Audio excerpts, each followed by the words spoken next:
ভালো করে কান খুলে শুনে নিন।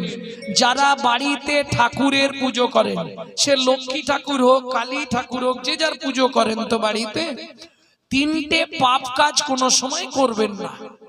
কি কি তিনটে পাপ কাজ? কোন সময় কুড়ি ফুল তুলে ঠাকুরকে দেবেন না। যারা আমার ইউটিউব শুনে তারা নিশ্চয়ই এগুলো জানে। কোন সময় ৩-৪ দিনের বাসি পচা ফুল ভগবানকে দেবেন না। ২, ৩ নম্বর, যেটা আপনারা সব সময় পাপটা করেন, এটা করবেন না।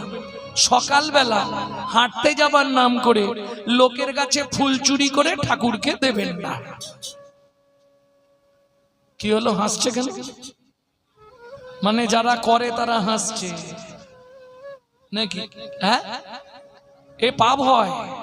কোথায় বলা আছে? ব্রহ্মবৈবর্ত পুরাণে বলা আছে, শ্রীমদ্ ভাগবতের